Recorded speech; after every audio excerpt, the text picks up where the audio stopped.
தேசத்திற்காக ஒரு ஜெபம் என்கிற ஜெப வேலைக்கு நேராக இயேசு கிறிஸ்துவின் நாமத்தினாலே உங்களை வாழ்த்தி வரவேற்கிறேன்.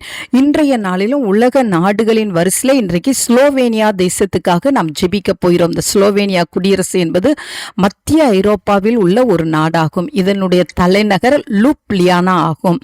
இத்தேசத்தின் ரட்சிப்புக்காக இன்றைக்கு நாம் தேவனை நோக்கி ஜெபிப்போம். சுமார் 21,29,000 அதிகமான மக்கள் தொகை கொண்ட இந்த தேசத்திலே சுமார் 78% கிறிஸ்தவர்கள் இருக்கிறார்கள். இந்த ஸ்லோவேனியானது 212 நகராட்சிகளாக பிரிக்கப்பட்டு இருக்கிறது. ஸ்லோவேனியா ஒரு வளர்ந்த பொருளாதாரத்தை கொண்டுள்ளது. தனிநபர் மொத்த உற்பத்தியிலே பணக்கார நாடுகளில் ஒன்றாக இது காணப்படுகிறது. இன்றைக்கும் இந்த ஸ்லோவேனியாவிலே தேவனுடைய ஆவியானவர் ஊற்றப்படும்படியாய் இன்றைக்கு நாம் பாரத்தோடு நாம் ஜெபிப்போம். ஆண்டவர் தமது முகத்தை அந்த தேசத்தின் மீது பிரகாசிக்க பண்ணவும் ஒவ்வொருவரும் ரட்சிக்கப்படவும் இன்றைக்கு நாம் பாரத்தோடு நாம் ஜெபிப்போம். நாம் யாவரும் கண்களை மூடி தேவனை நோக்கி பார்ப்போம். எங்களை நேசிக்கிறதான நல்ல தகப்பனே, இந்த நாளுக்காக ஸ்தோத்திரம் ஆண்டவரே. ஸ்லோவேனியா தேசத்துக்காக நாங்கள் தேவ சமூகத்துல வருகிறோம் ஆண்டவரே.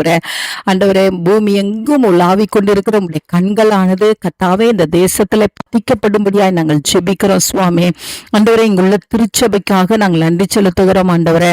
ஆண்டவரே, திருச்சபையில ஆண்டவரே ஒரு உண்மையான எழுப்புதலை கத்தத்தாங்க, சத்தியத்திலே வளர்கிற கிருபையை தாங்க, சத்தியத்துக்கு புறமான காரியங்களை ஒரு நாளில் செய்யாதபடி காத்துக்கொள்ளுங்கப்பா.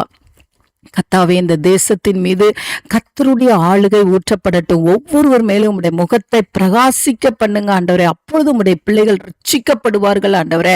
அப்பா, உமக்கு ஸ்தோத்திரம். ஒவ்வொருவரையும் உம்பக்கமாய் கர்த்தர் திருப்பி கொண்டு வரும்படியாய் நாங்கள் ஜெபிக்கிறோம் ஆண்டவரே. வாலிபர்கள், சிறுவர்கள், பெரியவர்கள், பெண்கள் ஒவ்வொருவரும் தேவனுடைய அன்பை ருசிக்கத்தக்கதான கிருபையை தாங்க ஆண்டவரே.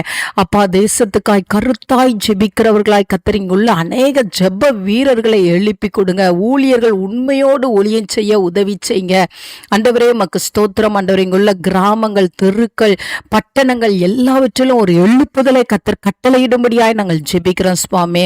ஆண்டவரே, உமக்கு ஸ்தோத்திரம். தேவனுடைய 2ஆம் வருகைக்கு இந்த தேசம் ஆயத்தமுள்ள தேசமாய் இருக்கட்டும். அறியாத பிள்ளைகள் தேவனை அறிந்து கொள்ள கர்த்தர் உதவி செய்யுங்க. அந்த நல்ல கிருபையை ஊற்றுகிறபடினால் நன்றி. இயேசுவின் மூலம் ஜெபிக்கிறேன் நல்ல பிதாவே. ஆமென், ஆமென்.